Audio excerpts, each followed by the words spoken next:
just simple, the pin tumbler lock. Bumping, you never want to predict the end of an era, but bumping could have been the death knell of the conventional lock. It was just such a horrible, horrible risk.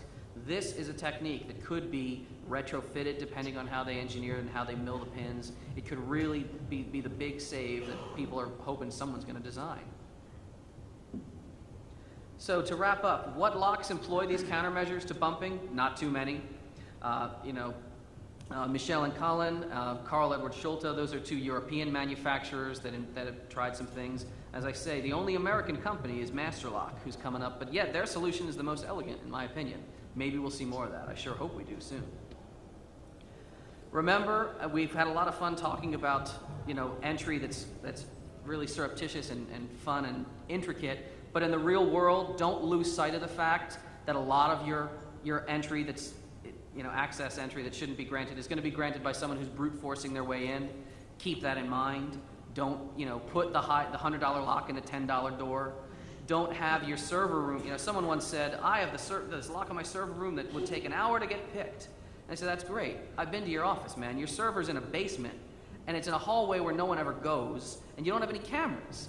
I could stand in your basement for an hour, and no one would bother me. That's a whole other problem you've got to deal with first.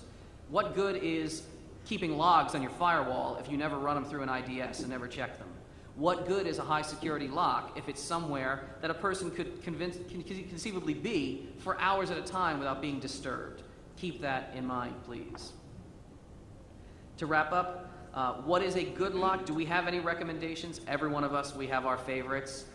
Even though, I might have to take Medico out of that list soon, by the way, you've been attacking them so much, my friend. No, they're a great lock. Yeah, they really are. Application. Yeah. I still love them. The design is a real nice design. Other than that, a lot of my friends have a scorpion lock in their doors. It's a slider-based lock. If you're in charge of your large facilities, consider looking at Best. They make an SFIC, an interchangeable core. Abbas, of course, Abbas and Abloy, terrific locks. How many people saw the rotating disc over in the Village? Beautiful system. That big padlock you see right there is a Sargent and Greenleaf. If you're from the West, over in the States, those are military locks. They're armory-grade locks that you can sometimes get used. Overall, you're going to get what you pay for. If you're paying for a cheap lock, there's a reason for it.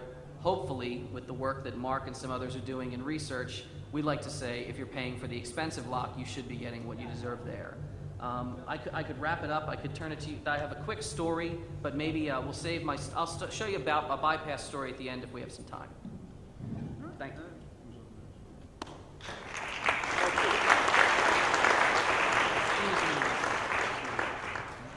Just minimize that, because I might come back to it. Wow, it's so silent out there. Come on, how are we doing? Yeah, all right.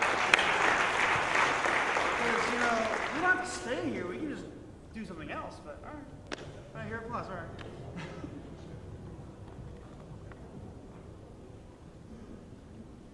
About some very tricky, high-end awesomeness. Is his mic on? Is it on? Yeah, there you go. All right, sorry about that. Today I'm going to be talking about a few things. The first thing is going to be just an introduction on kind of the transition from mechanical to electronic-based locks. I'm kind of like the black sheep of the group, the only one doing electronics works, while the rest of them stay on the physical side. So we're going to go through a few history lessons in that regard. So then I'm going to hit on two major technologies that are pretty prevalent today. One's going to be RFID, which I'm sure you're all pretty familiar with. And the second going to be biometrics. So let's start. Mechanical versus electronic. I say primary and secondary according to these because it's kind of like mechanical has always been the primary base lock. It's the physical barrier that's, first defense against guarding, your houses, your buildings, your work office, cars, things we see pretty much today. And secondary, what we have is coming in the last, 5 or 6 years will be electronic systems. Things like RFID, biometrics, smart cards.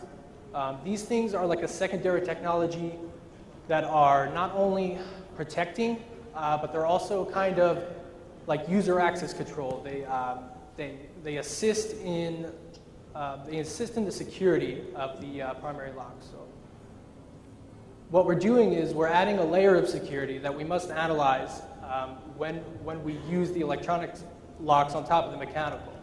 The interaction, we have to really determine whether it's cost efficient. Like, is there really necessary to have 4 or 5 lines of defense in something that really is trivial, or the value really isn't there? So, history of early electronic systems.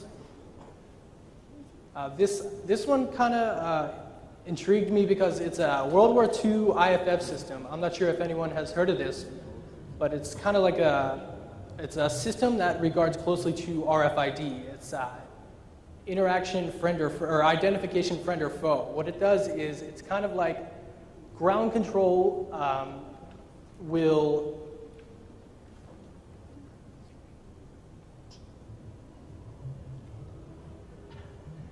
okay, so my time. Okay. I'm going to try to hurry this up a little bit. The identification friend or foe is a system that closely relates to RFID in the sense that a control center or the ground center is beaconing a signal to nearby aircraft to identify them as a friend or foe. So an aircraft flying by will get a challenge response from the control center, and if they answer correctly, then what will happen is obviously the control center will know that they are a friend, and if they don't answer, if they give the incorrect answer, then they are a foe. How does this relate to electronic security systems? Well, as I said before, it's pretty much closely related to the RFID systems and how they work. First party, until something appears, initially the first party is in standby until something appears on the radar and then reacts. This happens in the same as RFID. What happens is there's a reader, kind of like this one, that's usually mounted in buildings near door and access ways. And what it does is it sits in a standby mode with this red light right here until a tag or transponder is within the near field range, which I'll talk about in a minute. But once that tag hits the RFID reader range, what happens is they kind of sends a challenge response, and the tag will actually let the reader know whether or not that it's, it should be there. So, what kind of companies are trusting these new electronic systems?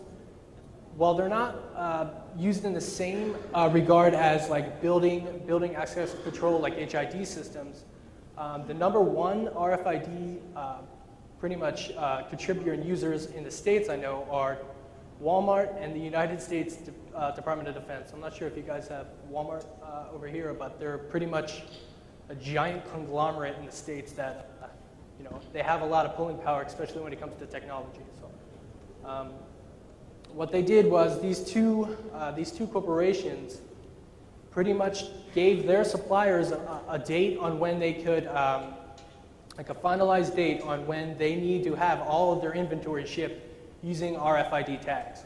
So they pretty much didn't have a choice on the matter.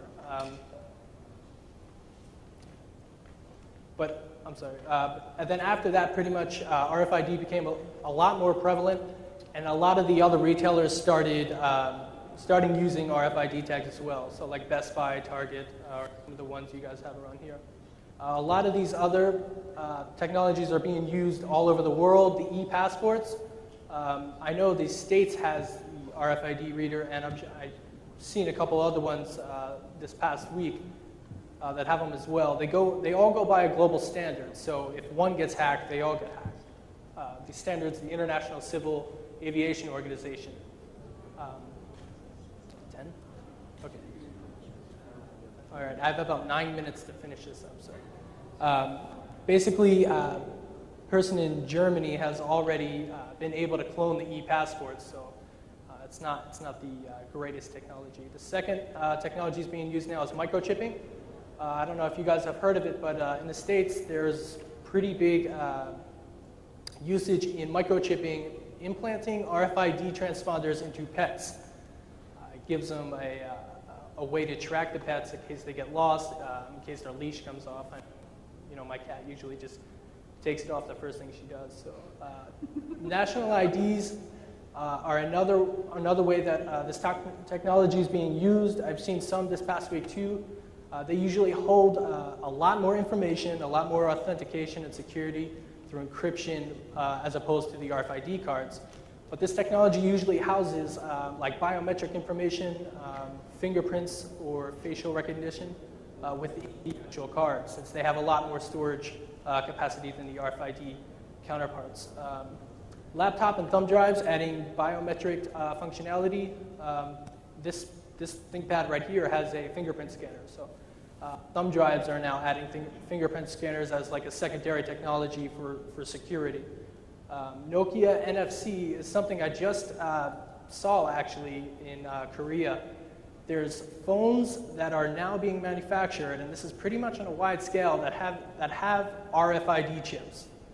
Now there's only really one reason why phones need RFID chips, and that's to create like a medium with the cell phone and carriers when you go to buy things. So they're thinking they're going to start adding, like when you go to the metro, you'll have an RFID reader, but instead of swiping or getting like a touch and go card, you'll use your phone. So they want to create this medium where they're pretty much used heavily as opposed to some of the other technologies out there. And then the last one would be HID Systems, which is a pretty big company owned by Assa Abloy, which we've been talking today a lot about. And these are like a higher security type of RFID and smart card technology. These are being used in government, healthcare, retail, industrial, commercial, airports, financial, educational institutions, to name a few. That's straight from their website. So, but HID systems are, you know, as you'll see, I don't have too much on here now, but if you guys Google them, you'll see that they're a little more secure than some of these other technologies. RFID is pretty much just an automatic identification device. What it does is it stores and remotely retrieves data using tags. So over here in the corner, I have a passive tag, and basically the copper outer lining is the entire antenna. And inside the little dot is the IC, the integrated circuit, with a couple other electrical components. I'll talk a little bit about them in a minute. Two main parts in the RFID tag, as I just mentioned, the IC and the antenna. And then there's three, there used to be two, but another type of tag has been pretty much getting a little more popular recently, which is the semi-passive tag. The passive tag, as you just saw previously, has no internal power, which means it is not powered by a battery.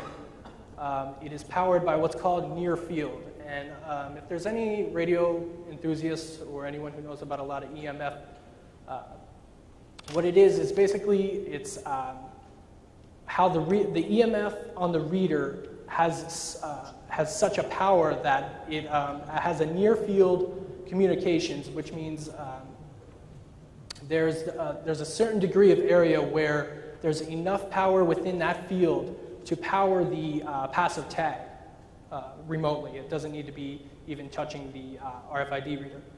And to get the distance that you would need on the RFID tag, there's a simple equation, which is the wavelength divided by 2 times pi. So the wavelength of a 13.56 megahertz tag, which is one of the most commonly used tags, is 22. And then you divide that by 6.28, which is 2 times pi, obviously, and you get 3.5 meters. So 3.5 meters is the distance that you could possibly have this near field communication with the passive tag.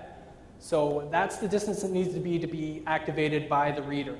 The second tag we have is the active tag. This one has self-sustained power to the IC and the antenna. So obviously the distance on the active tag is a lot greater than the passive tag.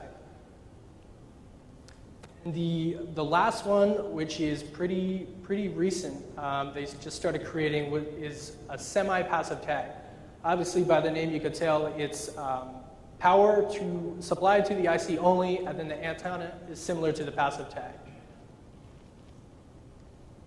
This is just a quick chart showing the differences between active and passive. The information is going to be online. I'll give you guys a link if you want at the village if you need any. This is basically